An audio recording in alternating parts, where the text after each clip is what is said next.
Hello, guys. In the holiday season, December, Christmas is around the corner, and I'm hoping you're getting your presents going, and hopefully you get something for your model railroad. But that's not what the live is about. Live is about myth busting rivet counters, man. Rivet counters, rivet counters, rivet counters, or the person that think they know it all and they really don't. I'm not a know it all. I learned from my mistakes, but I know enough on my large layout. So, because of the stuff I've been through on my large layout, I understand how locomotives run, how things run, and how things operate because of everything I've already done, right? Hold on one second. Hold on. Okay, so let me see this chat. We're about to get to running some trains, and if you're new here, we're going to show you what we got done, okay? But we're going to. How do I do this? We're going to make it known, right? That people, beginners need to understand this, okay? You hear people talk about certain products such as track, turnouts, of course, locomotives. You hear people talk about all these things, okay? And you also see and hear on the train part, the locomotive part, that people will put their 2 cents on it, okay? And it's okay, everybody's got an opinion, whatever. But you cannot put your 2 cents on a locomotive and say this and that about it whenever all you're doing is going in a circle. No grades, no inclines. That's not really testing a locomotive, okay? Really testing a locomotive is through inclines, through hard curves, sharp curves, and seeing how the locomotive runs through dips and tracks. And as far as just a 4x8 or something small, straight grade, you cannot put a locomotive to the test. Therefore, you cannot put a valid opinion on a locomotive, okay? That's what rivet counters get wrong all the time. Oh, this is a great look running locomotive, and they're running it in a circle, or they're running it back and forth. All locomotives run different. And again, if you're running it through inclines, that's how you truly test locomotives, which we do here, okay? So we're going to flip this around, and we're going to continue talking about products, all right? Now, again, I do not claim to know it all, but I do have enough experience in what I'm doing here, okay? Now, this is a Walters locomotive, okay? And this Walters locomotive, oh, gotta turn the power. This Walters locomotive here runs great. And I know it runs great because of everything I put it through and of everything y'all see in the videos of how it runs, okay? She does not hardly derail. All right. Now,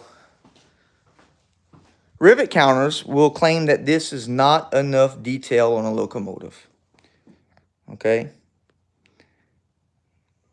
And to them, an Athearn or something to that nature, scale trains or something like that, they're going to lean for that, okay? A lot of them will denounce this because there's not a lot of details. I had many messages on that, and I was just like, yeah, okay, fine, you know. So, again, we have high dollar locomotives, all the way from scale trains, Athearns, Rapidos. Each one has their quirks, but still Walters holds the best running, okay? So, let's take our RC controller and go do this thing, okay? Show you how these locomotives run.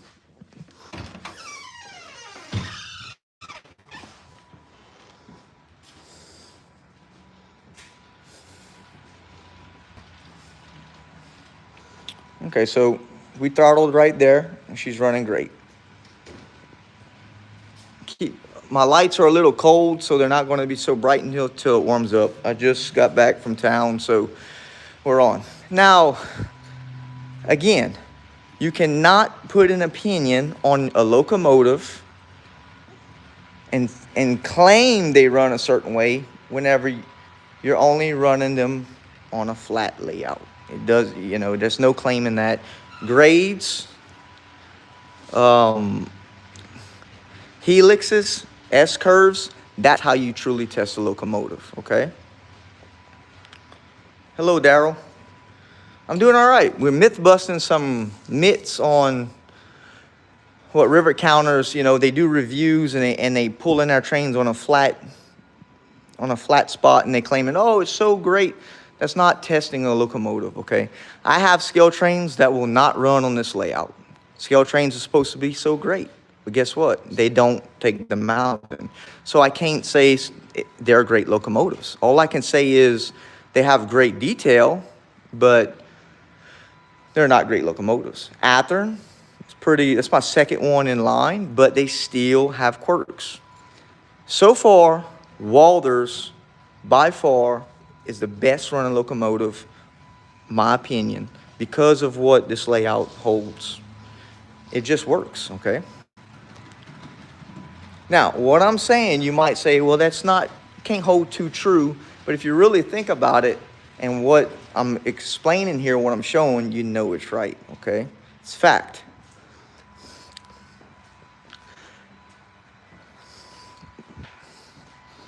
And again, I'm not trying to say I know it all, which I'm not, but I know enough what you see everywhere else that people are claiming things which they don't know, okay? How are you going to claim something if you don't know? A locomotive will run perfect on a flat track with at least an 18 to 22 inch radius. That's a given. So we know that runs great, right? So you see all these so-claimed pros and people saying, oh, this is this and this is that. That's not a valid opinion unless they put these locomotives through the test. And this is what we do here.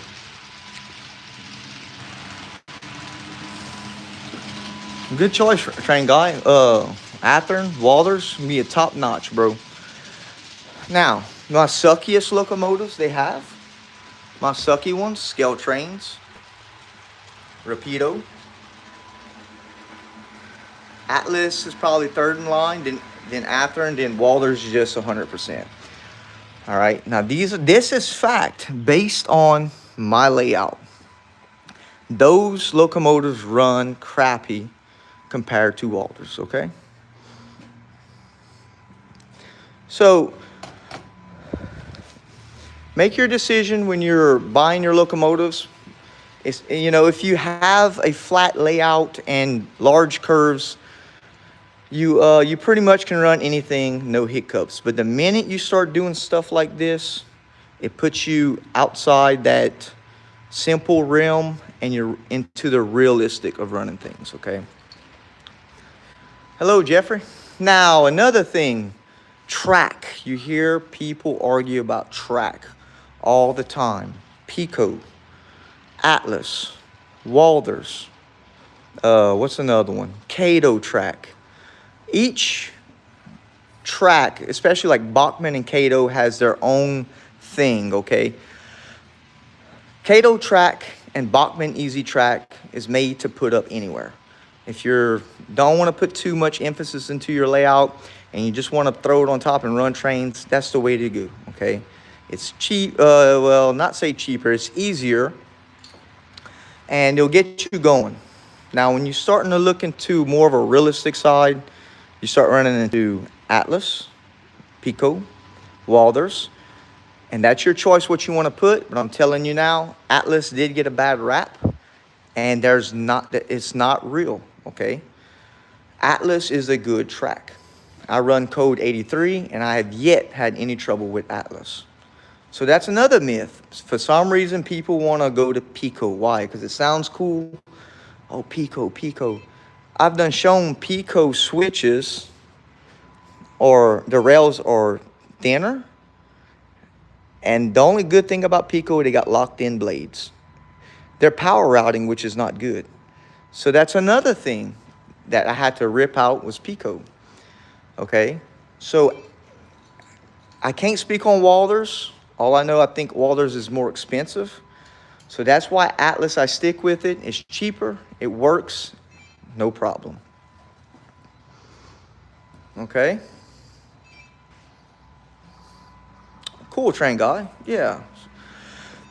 Yeah, if it's flat and you got broad curves, any locomotive will run good. But the minute you starting to make a review and show things how putting a total fact on something, you know, if it's on a flat layout, you get what I'm trying to say? You know, you see a lot of people do that, but it's misconception. You have to have rigorous runs on these locomotives. So Atlas track and Atlas switches are great. So rivet counters and guys that are buying high price stuff, what can I say? It works good here, okay? There's so many things with building a layout. When you're going to build your layout, you have to take into consideration, okay? It's a lot of work. And again, it's all depends on what you want to do. Check this out. I'm going to back this thing up. Watch. Look at that. Hit that like button, guys, if you don't mind. I use Pico 83, which I like. Joiners are hella tight. We draw blood at some point. Yeah. I mean, and this is the thing that I don't want to, you know, make people misunderstood. Everybody's got their own liking of what they want to do. But this, again, we're talking about how it's misguided, how, you know, because I run Atlas here, oh, people hate it. It, you know, it doesn't work. And I'm showing it works, okay? So I don't want to, you know, we're not blasting nobody for using certain products, but we are myth busting things that people say that does not work.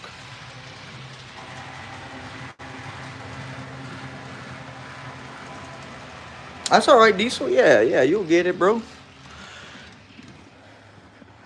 Another misconception you hear, you know, the pros come in and they say, oh, you have to have feeders so many feet. And it's like, okay, break this down. How are you supposed to have feeders so many feet? Well, you know, you got to put it here. The way I look at it, if your track is not soldered, then yes, you have to put a feeder every section of track. Why? Because you can lose power at the joint, okay?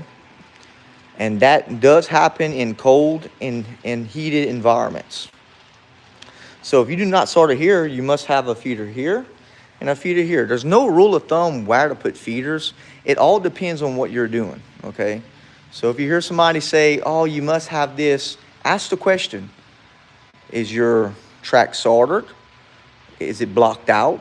You know, there's much more to this than just saying, you know.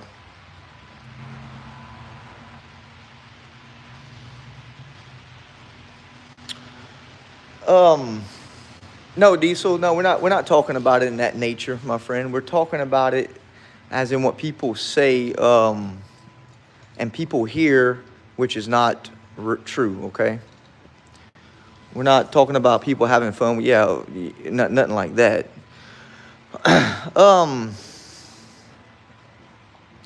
What's another thing? Oh, the radiuses. Oh man, this is like, we talk about this all the time. The radiuses. Okay. People will say like that SD90 Mac right there.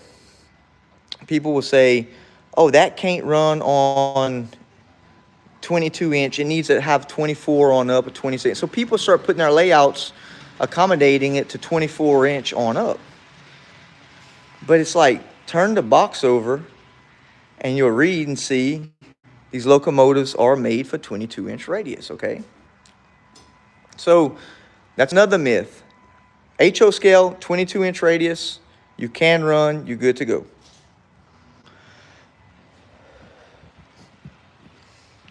So yeah, guys, don't get this twisted in any kind of way. Just like the name of the title is, Mythbusting. It's for people to understand and for people to learn.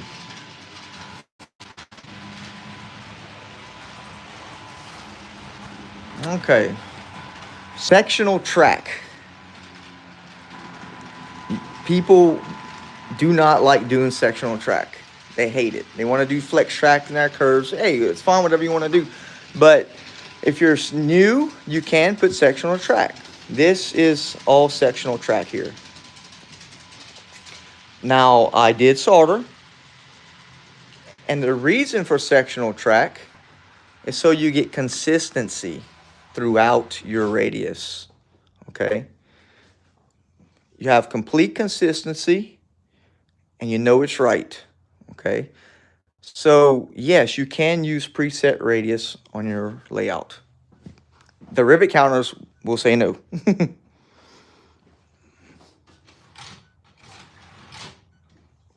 Oh, my remote just went out. Hold on, guys. Give me a second. Let me switch my remote. It just went out. Hold on. I'm coming.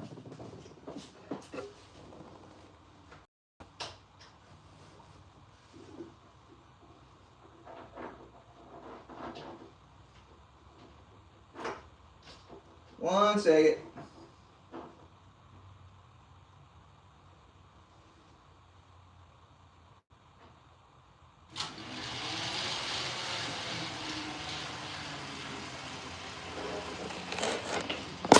All right, we back. I just lost my remote. I gotta change my batteries. That RC thing works good, bro.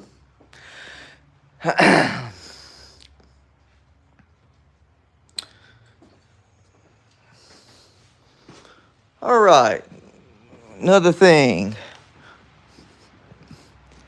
Pretty much went over most of the topics.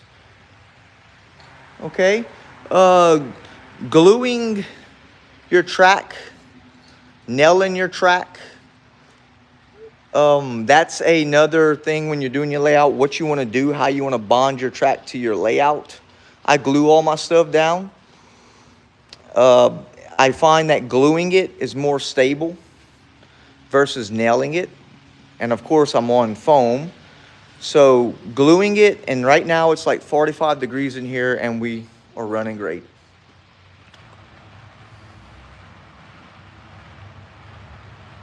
I can run some huge locomotives on 18-inch radius. The boxes just say recommended. Right, and recommended radius is 22. And again, you get these groups of people and these rivet counters, they'll say 26 on up, 30 inches and all this crap. And it's like, no, the box says it. A big boy can even run 22-inch radius. And it's like, man, you hear all these things and you know, how people expect to learn if you're getting misguided, okay? If you're wondering about grades, I wouldn't go no more than 2.5%, 3% maximum. Now, you can run harder, but you'll start having wheel spin and stuff like that, you know, anything over 4% or 4%. So 3 on down, you're good to go.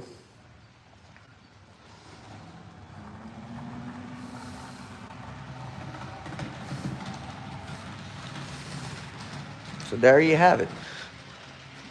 The whole gap thing where you should put gaps in your track because of constricting or heat expansion, I'm still trying to figure that one out because I have none of that. I have no gaps in my track, but yet I don't have no S's in my track neither. So I don't know. I'm still waiting on that one. Hello, Bunk.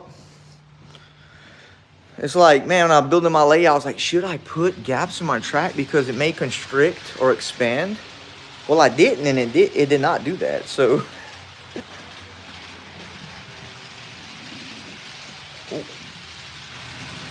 rolling, bro, that Walters. And let's just take a look at this Walters. This here, I had a complaint when I was talking about certain details on locomotives, and the complaint was, oh, if it's not loaded with details, then I don't want it. And that's a Walters there, you know. And you see this baby running on my shorts, and just look how beautiful that Walters is.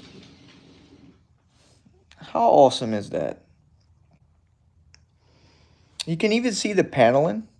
And this locomotive, brand new in DC, was 167. Tax is about 180 something. So I mean, look at that.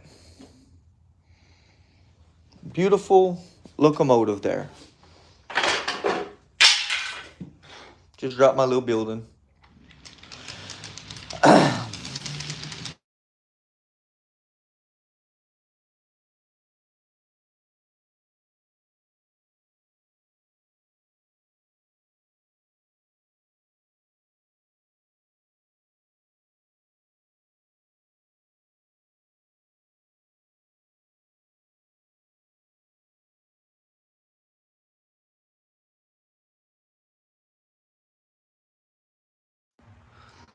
Beautiful detail, but these scale trains does not like those curves. It does not like those inclines. It floats on the front. There's something in the... I measured the wheels on this thing, and the wheels are different than... I mean, not the wheels. The base are different than like your Atherns and your Walters. You know, of course, it's scale trains, of course. But this one derails, and my other one derails. Both of them in the same spot. So it's telling me that it's within the locomotive. How long is my layout? It's about 60 foot one way, something like that. I lost sound. Can you hear me? Hello, can you hear me now? Give me a thumbs up if you can hear me.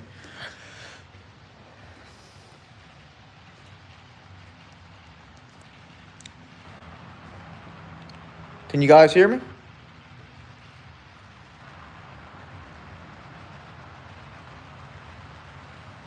I lost sound because people were calling me.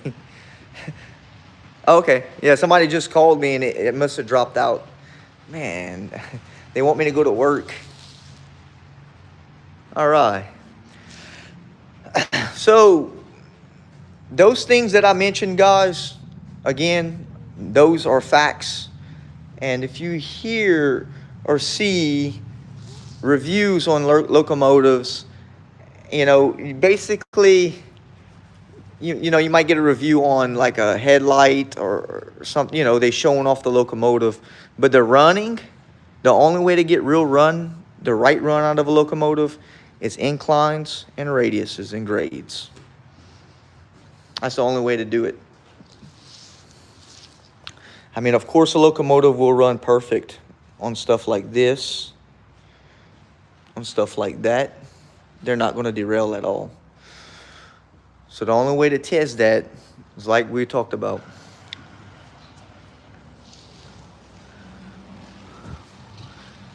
Oh, and of course, you know, you might have people that hate, and they're going to say what they're going to say, but that's the realness, and that's the truth, and there you go.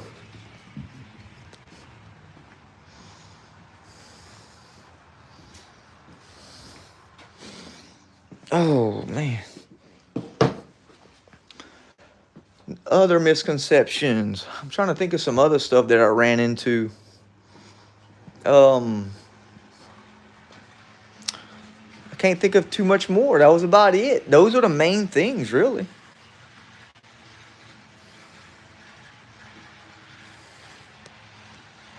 It's coming around. So somebody said that they think it whenever you're laying the track. I don't know. I laid my track in hot weather and I laid my track in cold weather. It took me like a whole year or something like that to build this layout, and I didn't have no issues, so I don't know about that. So I don't know. You know, I'm I'm still trying to figure out the expansion of that on that. I would like to know if that's real, because I don't see it here. I do see that if you nail it, I can see it twisting if you nail it. That I can, because you're nailing, like, you know, so far apart, and because you're nailing so far apart, that little piece can S on you. So I do see that. And of course, all this is glued down tight, so it can't move.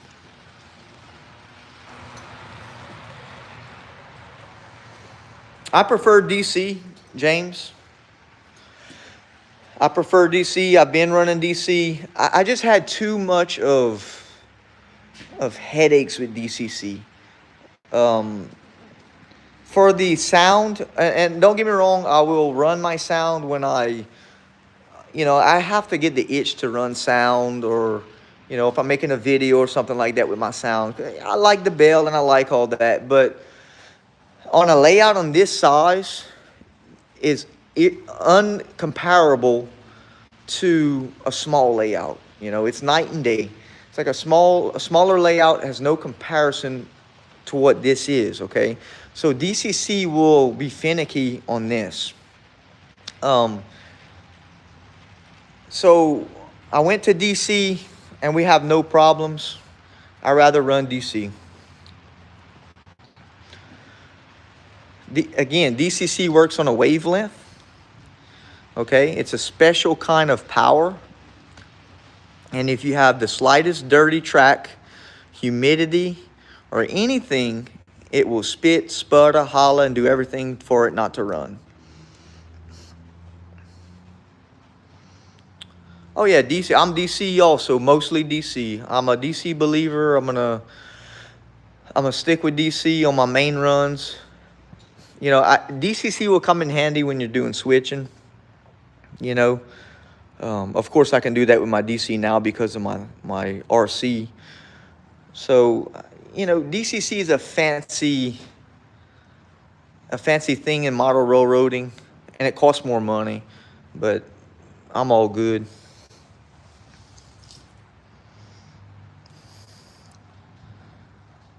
Yeah, DC, you're done. You're finished. It works. It's cheaper. You can find these things everywhere. Once you start going to DCC, you start making yourself headaches for nothing.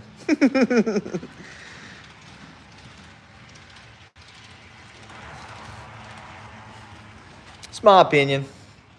Of course, DCC was built up in the larger grand scheme of things, and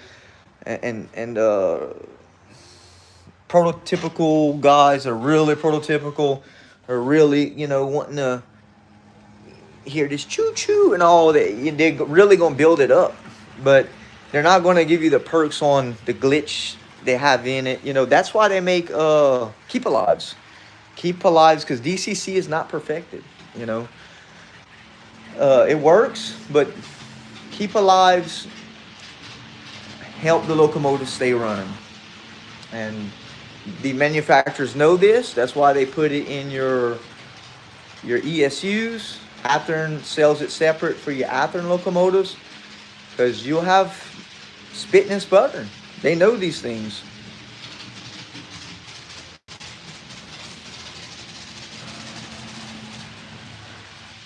Hello, Mike. DC is raw power from your track into your locomotive. You're done. You're finished.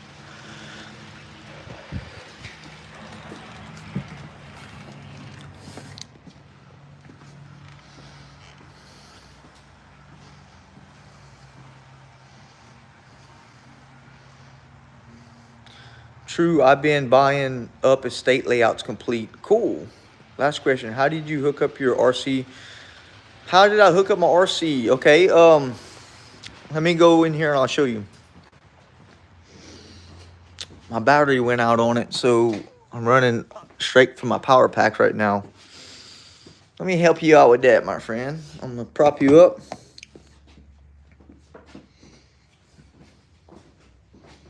Let me show you the components I use.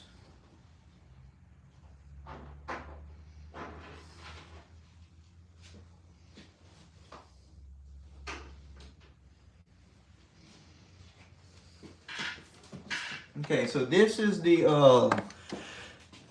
the receiver for the transmitter, just like a like a RC truck or car, you get a receiver, okay, that comes with your transmitter. And this is the ESC that hooks to it. So for the ESC has a power in. Make sure I get you right. Hold on. Yeah.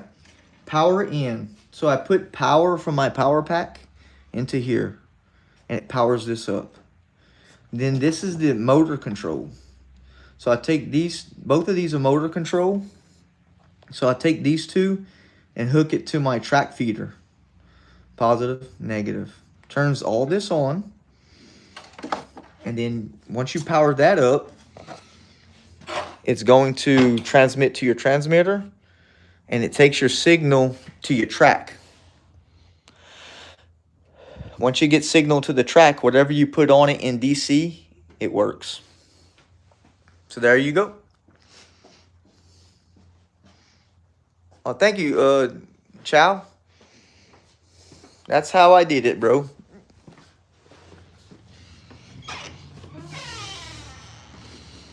I'd say poor man's DCC.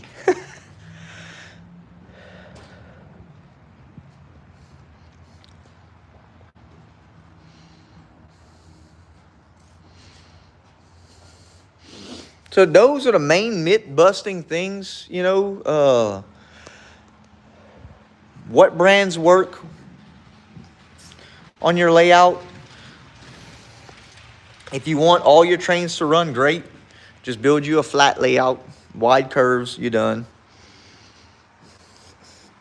Again, each and every locomotive has its own way of running. None of them run the same. Okay. None of them run the same. The only ones that's going to run great here is Walthers. They are beasts.